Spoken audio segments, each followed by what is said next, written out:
קין לא עבד את אלוהים כפי שאלוהים ציווה. כתבי הקודש מלמדים שקורבנו של הבל הביע אמונה בדבר אלוהים, ואילו קורבנו של קין לא הביע זאת. לכל אורך הכתובים אלוהים מבהיר שללא שפיכת דם אין סליחת חטאים. אולם קין התמיד בסירובו, הוא לא ציית לאלוהים ולא הקריב מן החי. במקום זאת הוא העדיף להטיל את האשמה על הבל אחיו. באחד הימים, כאשר היו שניהם בשדה, קם קין והרג את הבל אחיו. ויאמר אדוני על קין, היי, הבל אחיך. ויאמר קין, לא ידעתי, השומר אחי אנוכי.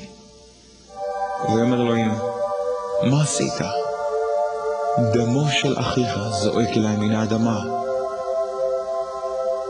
ארור אתה מן האדמה אשר פצתה את פיה וספגה את דמו של אחיך מידיך.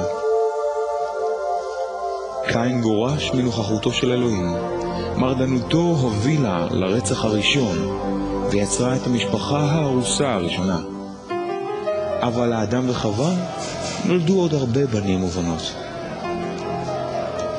במשך השנים החלו בני האדם למלא את כל הארץ, אבל אלוהים ראה שרבה רעת האדם בארץ, שיצר האדם רע ושמחשבותיו רעות כל היום.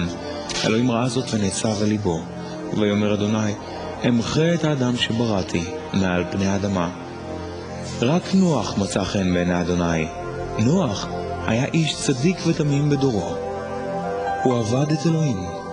ויאמר אלוהים לנוח, החלטתי לשים קץ לכל בני האדם, כי העולם מלא פשע, אני עומד להשחית אותם ולהשמידם מעל פני האדמה. עשה לך תיבה מעצי גופר, וחלק אותה לתאים, מרח אותם מבפנים ומבחוץ בזפת. 140 מטר אורך התיבה, 23 מטר רוחבה ו13.5 מטר גובה, ועשה חלון אחד לתיבה. אחר כך היכנס אל התיבה אתה ובניך ואשתך ונשי בניך.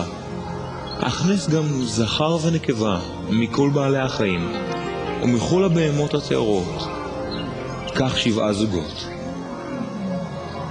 בזמן בניית התיבה קרא נוח לרשעים ואמר, כל מי שלא יכבד את אלוהים יושמד. למרבה העצב כל שומעיו לעגו לו ולעזרותיו.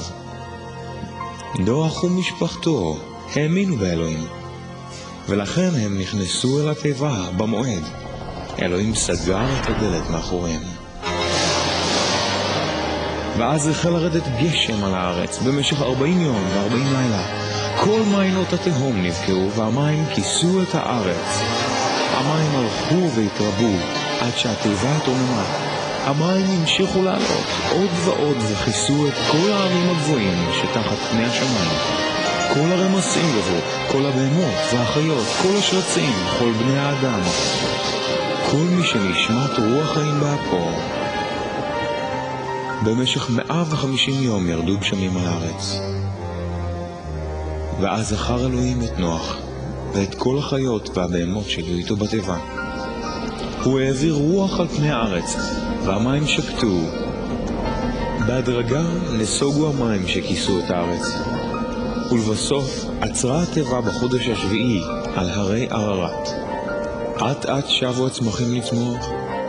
אלוהים אז פנה אל נוח ואמר, צא מן התיבה עם כל מי שאיתך. וכולם יצאו מן התיבה.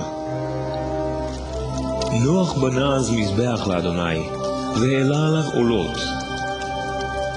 אלוהים ברך את נוח ואת בניו ואמר להם להתרבות ולצאת ולמלא את הארץ. את כל הצומח אתם יכולים לאכול, וגם מבעלי החיים אני מרשה לכם לאכול. אך אם תהרגו מישהו, אותו אדם ייענש במוות, כי בצלם אלוהים בראתי את האדם. אני אכרות איתכם ברית ואקיים אותה, ולא אשמיד שוב יצורים חיים במאה מבול, ולא אוריד עוד מבול כדי להשמיד את הארץ.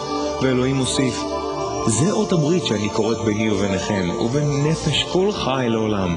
את הקשת אתת בענן, והייתה לאות ברית ביני ובין ארץ.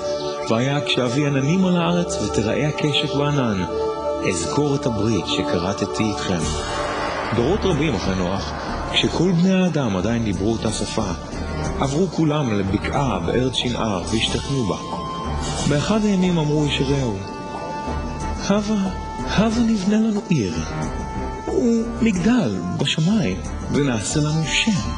כך לא נתפזר על פני כל הארץ. היה זה מרד נוסף במצוותו של אלוהים למלא את הארץ. המגדל גם נועד לעבוד את השמש והירח והכוכבים. בני האדם בחרו לעבוד את הבריאה במקום את הבורא עצמו. אלוהים ירד לראות את העיר ואת המגדל שבנו בני האדם, ויאמר אדוני, זוהי רק ההתחלה של מעשיהם. הן עם אחד ושפה אחת לכולם, ואין דבר שלא יוכלו לעשות. הבה נרד ונבלבל את שפתם, כדי שלא יבינו איש את שפת רעהו. אלוהים פיזר אותם משם על פני כל הארץ, והם הפסיקו לבנות את העיר. לכן קרא את שמה בבל, כי שם בלבל אדוני את כל שפת העולם, והפיץ את כל האנשים על פני כל העולם. כ-400 שנה לאחר המבול, התגלה אלוהים לאיש בשם אברהם, שחי באור כסדים שבמזרח התיכון. אלוהים אמר לאברהם, לך לך מארצך וממולדתך ומבית אביך אל הארץ אשר אראך. אקים ממך עם גדול, אברך אותך ותהיה ברכה. אני אברך את מברכך ואת מקלליך אקלל. דרכך יתברכו כל העמים בעולם. אברהם הלך כפי שציווה עליו אדוני לארץ כנען. שוב נראה אלוהים אל אברהם ואמר לו, לצאצאיך אתן את הארץ הזאת. הבט נא לשמיים וספור את הכוכבים אם תוכל לספור אותם. כה רבים יהיו צאצאיך. לאברהם ולשרי אשתו לא היו אז ילדים, אך אברהם האמין בה אדוני, ואלוהים החשיב לו זאת לצדקה. ובכל זאת שאל, אדוני אלוהים, איך אדע שכך יהיה? ואלוהים ענה, דע לך שצאצאיך יהיו זרים בארץ לא להם. הם יהיו שם עבדים ויתענו במשך 400 שנה. אני אעניש את העם שישעבד אותם. ואחרי כן יצאו צאצאיך ברכוש גדול, ויחזרו לכאן בדור הרביעי. אבל שרי, אשת אברהם, לא ילדה ילדים. באחד הימים אמרה לאברהם, בוא שפחתי, אולי יהיה לי בן ממנה. אברהם שמע בקולה של שרי. הוא אמנם אהב את אלוהים, אך לא האמין שאלוהים ייתן לו בן מאשתו. וכך ילדה הגר בן, וקראה לו ישמעאל. לאחר 13 שנה, כשאברהם היה בן 99, שוב נגלה עליו אדוני ואמר, אני אל שדי, התהלך לפניי בלב שלם. שמך לא יהיה עוד אברהם, אלא אברהם, כי אעשה אותך לאב של המון גויים, ולשרי אשתך לא אקרא עוד שרי, כי אם שרה. אני אברך אותה ואתן לך ממנה בן, מצאצאיה יצא עם גדול. אבל אברהם אמר לאלוהים, הלוואי אלוהים שישמעאל יחיה ויהיה רצוי בעיניך. על כך אמר אלוהים, שמעתי את תפילתך בעניין ישמעאל, אני אברך אותו ואתן לו צאצאים רבים, ואעשה ממנו עם גדול. אלוהים קיים את הבטחתו לישמעאל ולצאצאיו דרך העם הערבי. ואלוהים מוסיף, אבל את בריתי אקיים עם יצחק שיוולד לך משרה. ואכן שרה הרתה וילדה בן לאברהם, ואברהם קרא את שמו יצחק. אחרי הדברים האלה העמיד אלוהים את אברהם בניסיון. אברהם הוא קרא, ואברהם ענה, הנני. קח נא את בנך, את יחידך, אשר אהבת, את יצחק, אמר אלוהים. ולך לך על ארץ המוריה. העלה אותו שם לעולה על אחד הערים שאותו אראה לך. בבוקר השכים אברהם לקום ולקח את יצחק בנו, כפי שציווה עליו אלוהים. ביום השלישי נשא אברהם את עיניו מרחוק, ראה את המקום שעליו דיבר אלוהים.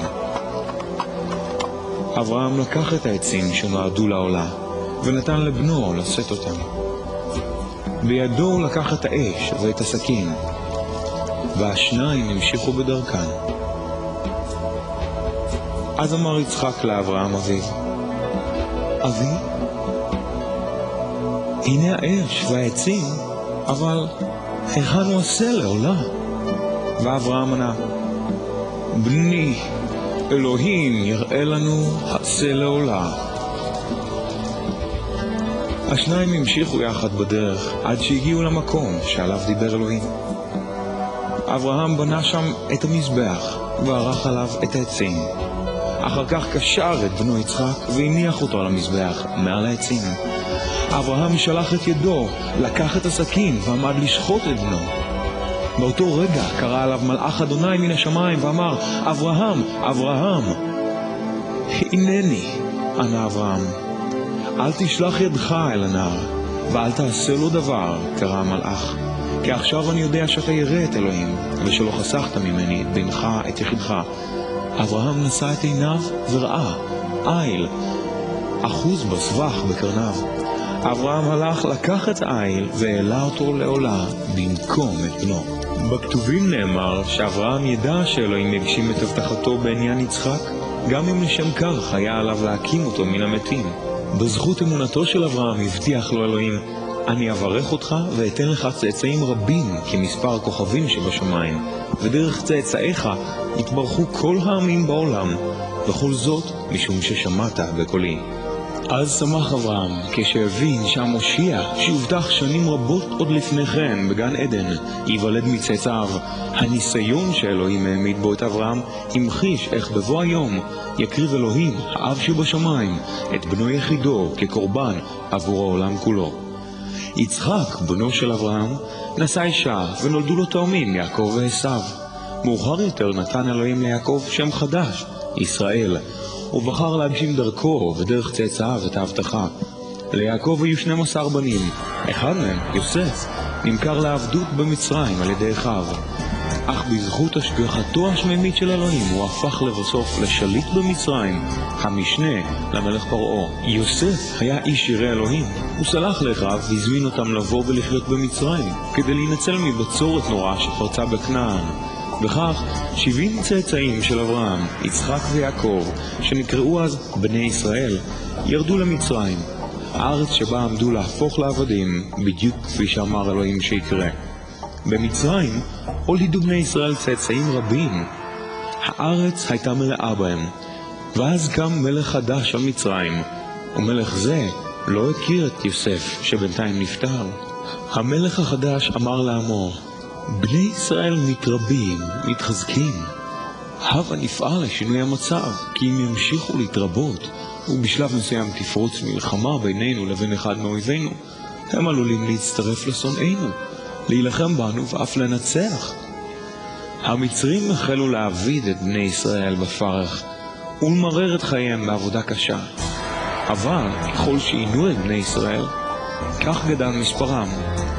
אז פנה מלך מצרים למיילדות העבריות, וציווה, כשאתן מיילדות את הנשים העבריות, עליכן לבדוק אם הנולד הוא בן. אם כן, המיתו אותו באותו רגע, אבל אם זאת בת, השאירו אותה בחיים. אחת האימהות העבריות ילדה בן והסתירה אותו במשך 3 חודשים, עד שלא יכלה להסתיר עוד. היא הכינה לו תיבה מגומה וציפתה אותה בחמאה ובזפת, ושמה בה את הילד. את התיבה היא הניחה בין קני הסוף על שפת היעור. בת פרעה ירדה לרחוץ ביעור, ולפתע ראתה את התיבה בין קני הסוף. היא פתחה אותה ומצאה בפנים תינוק בוכה. בת פרעה ריחמה עליו ואמרה, זהו אחד מילדי העברים. היא הביאה אותו לארמון וגידלה אותו כאילו היה בנה, וקראה לו משה, כי משתה אותו מן המים. וכך משה גדל והיה עתיד לרשת את ממלכת מצרים. כאשר גדל נהג